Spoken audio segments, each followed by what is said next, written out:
చెత్త ట్రాఫిక్ వల్ల ఇప్పటికే చాలా లేట్ అయింది. మీటింగ్ ఎంత ఇంపార్టెంటో తెలుసు కదా, చాలా టెన్షన్ గా ఉంది నాకు. టెన్షన్ గా ఉంది కదా, నువ్వు కాఫీ తాగుతావు, నేను దమ్ కొట్టి వస్తా. యాక్చువల్లీ నాకన్నా నువ్వే ఎక్కువ టెన్షన్ పడుతున్నావు వరుణ్. తెలుస్తుందా? బాగా నవ్వకం అదా. ఎక్స్క్యూజ్ మీ, ఇక Naresh guarantee. Hello sir, Naresh గారండి. ఓ హలో నరేష్ గారు. Excuse me, Naresh. ఏమండి, ఇక నరేష్ గారంటే. వీళ్ళు అసలు పట్టించుకోకుండా వీళ్ళ సంగతి. వైఫై ఒకటి పెట్టుకో. వైఫై నీకు వస్తుందా? నీకు వస్తుందా? రావట్లేదు. ఓ షిట్, వైఫై రావట్లేదు. ఎవరైనా ఏదైనా చేయండి ప్లీజ్. ఓ గేమ్ ఫైనల్ స్టేజ్ లో ఉంది. ఎవరన్నా కాల్ చేయండి, స్టాక్ మార్కెట్ పడిపోతుంది. ఆఫీస్ లో ఏసీ లేకపోయినా పర్వాలేదు కానీ వైఫై లేకపోతే ఐ కాంట్ ఇమాజిన్. ఇక్కడ ఎవరికి రెస్పాన్సిబిలిటీ లేదా? నెట్ ఆగిపోయి 5 నిమిషాలు అవుతుంది. అయితే చచ్చిపోతారా? ఆక్సిజన్ లేకపోతే చస్తారని తెలుసు, ఇంటర్నెట్ లేకపోతే చస్తారని నేను ఇప్పుడే చూస్తున్నాను. అసలు మీరు ఇంతలో ఎడిక్ట్ అయ్యారేంటి? ఇలా ఇంటర్నెట్ మైలో పడే మీరు చేయాల్సిన పని 3 గంటలు కాకుండా 8 గంటలు, అంటే దాదాపు 3 రోజులు. ఇలా గంటలు రోజులు, రోజులు వారాలు, వారాలు నెలలు, నెలలు సంవత్సరాలు, సంవత్సరాలు యుగాలైతే ఆఖరికి మన ఆర్థిక వ్యవస్థ ఎన్ని ఎరువులేసినా మొలవని వీడి బోడుగుండులా తయారవుద్ది. ఇలా అవ్వకూడదనే నేనే వైఫై ఆన్ చేశా. అవునా? అవునా? అవును. అసలు మీకు ఏసీ ఇచ్చి ఇంటర్నెట్ ఇచ్చి అకౌంట్లో డబ్బులు వేస్తున్నా ఆ బకరగాడెవడు? ఆ బకరాగాన్ని నేనే. సార్ నమస్తే. మీరు ఇందాక ఎండి గారని తెలియక. అంటే తెలిస్తే ఇంకోలా తిడతావా? చే మన సాఫ్ట్వేర్ వాళ్ళకి వైఫ్ కన్నా వైఫై ముఖ్యం సార్. సోదాపి ప్రాజెక్ట్ డీటెయిల్స్ చెప్పు. Good, we're doing this project. Thank you sir. Thank you so much sir. Wow, wonderful. Indian tradition designs చేయడంలో నీ టాలెంట్ ప్రూవ్ చేసుకున్నావు పల్లవి. ఈసారి అవార్డ్ డెఫినెట్ గా నీకే. అవార్డు రావాలంటే ముందు ఇండియన్ బ్రైడల్ ఫ్యాషన్ వీక్ లో పార్టిసిపేషన్ ఛాన్స్ రావాలి కదా మేడం. ఈసారి నువ్వు డెఫినెట్ గా పార్టిసిపేట్ చేస్తున్నావు, నాది guarantee. Thank you so much. Okay, నువ్వు డిజైన్స్ అన్ని రెడీ చేసుకో. నేను అదే పనిలో ఉన్నా. రెడీ అవ్వగానే మిమ్మల్ని పిలుస్తా first. Okay, see you Thank you. Soon. Maggi, ఏం చూస్తున్నావు మ్యాగీ? మేడం, ఆ అప్పర్ లేయర్ కట్ ని కొంచెం లోడౌన్ చేస్తే బాగుంటుంది. నేను నెక్స్ట్ డిజైన్స్ కి ఫ్యాబ్రిక్ సెలెక్ట్ చేస్తా, నువ్వు ఆర్డర్ చేయాలి. ఆ వర్క్ చూడు ముందు. హలో, ఎక్కడ బయలుదేరావా? 10 minutes లో స్టార్ట్ అవుతా. ప్లేస్ ఎక్కడో తెలుసుగా. మనం రెగ్యులర్ గా కలిసే రెస్టారెంటేగా. చెప్పడం మర్చిపోయా, మీటింగ్ సక్సెస్, ప్రాజెక్ట్ మనకే. Oh good news, Indian bridal fashion show confirm. Thank you. ఒక 10 minutes లో అక్కడ ఉంటా. వరుణ్ నాకు ఫోన్ చేశాడు, ప్రాజెక్ట్ ఓకే అయిందని. పల్లవి కూడా నాకు ఫోన్ చేసింది, ఫ్యాషన్ షో ఓకే అయిందని. వీడెక్కడా? అదిగో వచ్చాడు. హే వరుణ్, హాయ్ రా. ఎరా ఒక్కడే వచ్చావా? Hello madam. పల్లవేది? పల్లవి జేబులో. అదిగో వచ్చిందిరా. హాయ్ రాజేష్. హాయ్. పల్లవి డార్లింగ్, మాకున్న అర్జెన్సీ కూడా లేదు మీకు. ఇలా అయితే ఎలా?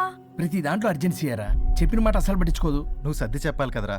తనకేది ఇష్టం అది చేస్తే తను హ్యాపీ కదా. నేను హ్యాపీగా ఉంటే అస్సలు చూడలేడు, ఇంకా హ్యాపీగా ఉంచడానికి ఏం చేస్తాడు? ఏం చేయడం ఏంట్రా, ఓ బ్యూటిఫుల్ నైట్ రొమాంటిక్ గా మల్లెపూలు తీసుకుని వెళ్తే నానా రాద్ధాంతం చేసింది. మల్లెపూలు తెచ్చి పక్కలోకి రమ్మంటాడు. ఎప్పుడు చూడ అది తప్ప ఇంక వేరే ధ్యాసే లేదు తనకి నా మీద. ఒకళ్ళనొకళ్ళు అర్థం చేసుకుని సర్దుకుపోవాలి కదా. సర్దుకుపోవడానికి అర్థం చేసుకోవడానికి ఇక్కడ మనకు ఛాన్స్ ఉండదు, అది రాకాసి. ఎప్పుడు చూడు తన మాటే గెలవాలని పట్టుదల. నా గురించి అస్సలు పట్టించుకోడు. మాకు ఇంపార్టెంట్ డేస్ వదిలే, కనీసం నా బర్త్డే కూడా తనకి గుర్తుండదు. చెప్పేది విను, దిస్ ఇస్ టూ మచ్. పల్లవి చేసింది 3 much. కాదు, తప్పంతా వరుణ్దే. అయ్యో పిచ్చాని, నా మాట నమ్ము. పల్లవే ప్రాబ్లం ఇక్కడ. ఏంటి ప్రాబ్లం? వరుణ్ కి అసలు పల్లవి బర్త్డే కూడా గుర్తులేదంట. అదే నీకైతే నా లైఫ్ లో ఉన్న ఇంపార్టెంట్ డేస్ అన్ని గుర్తులేవా? అమ్మో, తిరిగి నా మీదకి వచ్చేలా ఉంది. ఇప్పుడు నాకు డేట్స్ గుర్తులేవంటే సునామీ వస్తుంది. ఏదో ఒకటి చెప్పి కవర్ చేశాడు. ఏంటి చెప్పు, గుర్తులేవా? నువ్వు చెప్పిన దాన్ని బట్టి చూస్తే ప్రాబ్లం అంతా వరుందే అనిపిస్తుంది. ఇట్స్ ఓకేలే, వాళ్ళ ప్రాబ్లం వాళ్ళు సాల్వ్ చేసుకుంటారు. మన టైం వేస్ట్. మర్చిపోయా, నీ బర్త్డేకి సర్ప్రైజ్ గా ఒక డైమండ్ నెక్లెస్ కొందాం అనుకుంటున్నా. So sweet. పల్లవికి చెప్పొస్తానే. అమ్మయ్యా, అది గంట నుంచి తప్పించుకున్నాను రా బాబు. ఈ లేడీస్ ని మాయ చేయడంలో వరుణ్ గడ్ ఎప్పుడు డెవలప్ అవుతాడో ఏంటో. పల్లవి డార్లింగ్, రాజేష్ కి అర్జెంట్ కాల్ వచ్చింది, మళ్ళీ కలుస్తాను. Don't stress out. Okay, see ya, bye.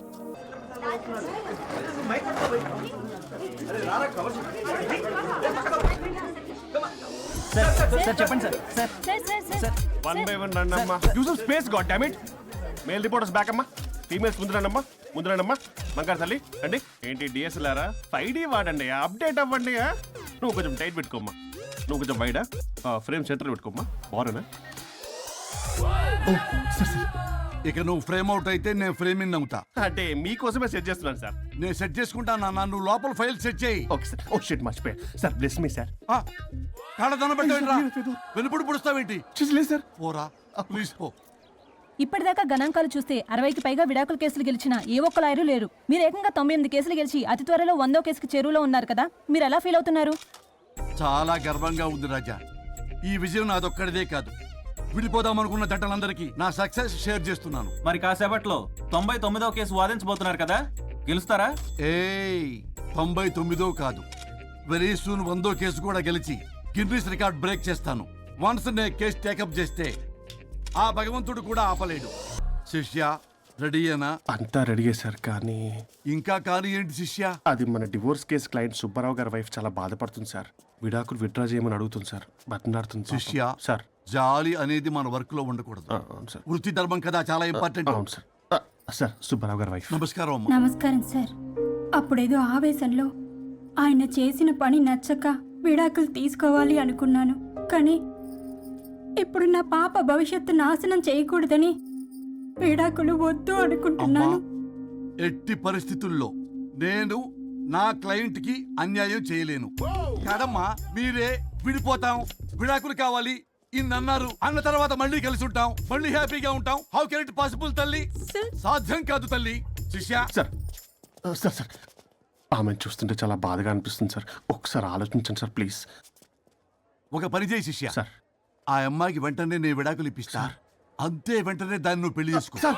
మళ్ళీ విడాకులు కావాలని వచ్చాయి, అది కూడా నేనే వాదించేసి విడాకులు ఇప్పించేసి సెంచరీ పూర్తి చేసుకుంటా. Sorry sir.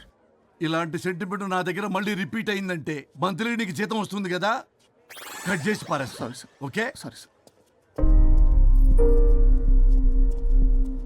Your honour, that's all your honour. ఈ కేసు పూర్వాపరాలు పరిశీలించిన మీదట వీరికి విడాకులు మంజూరు చేయడమైనది. బంగారం, కేసు గెలవకుండా ఎలా ఉంటానో గెలిచాను. కంగ్రాచులేషన్స్. గిన్నిస్ బుక్ లో నా పేరు రికార్డ్ కాబోతుంది.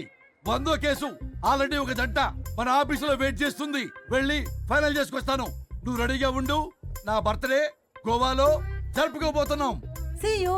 By bye. చెప్పండి.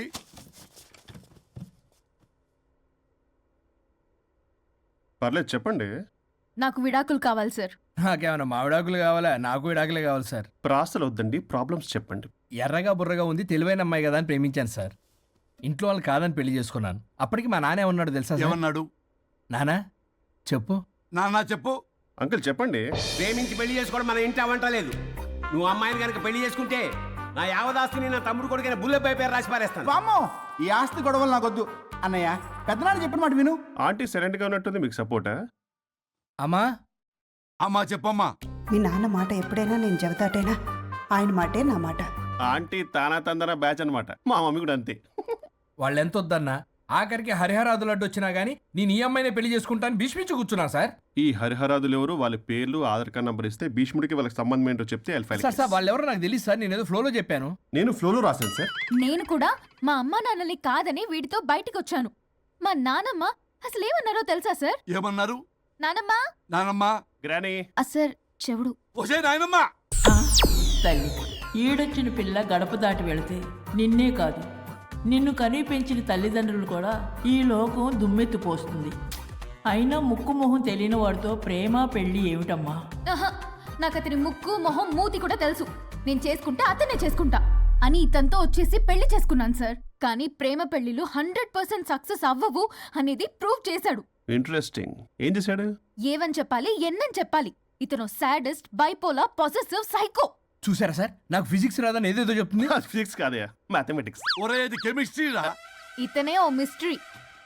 అసలు మీ పెళ్ళి ఎప్పుడైంది? August 15th sir. 17th sir. అదే అంటే ఆగస్ట్ 10 హాలిడే కదా సార్. దాని తర్వాత 2 days డేట్ ఇచ్చారు సార్. చూసారా సార్, పెళ్లి రోజే గుర్తులేనుడికి పెళ్ళాం ఏం గుర్తుంటుంది? అసలు ఇతనికి నా ఫోన్ నంబర్ కూడా గుర్తుండదు సార్. నాకెందుకు తెలియదు సార్? చెప్పు. 98490 కాదు 9840099. 98499 మొత్తం 10 నంబర్లు ఉంటాయి. మీరు ఇలా టెన్షన్ పెడితే ఎలా చెప్పాలి సార్? పెట్టాలా చెప్పు. మీరు ఎన్నిసార్లు అడిగినా ఇదే రిపీట్ చేస్తాడు.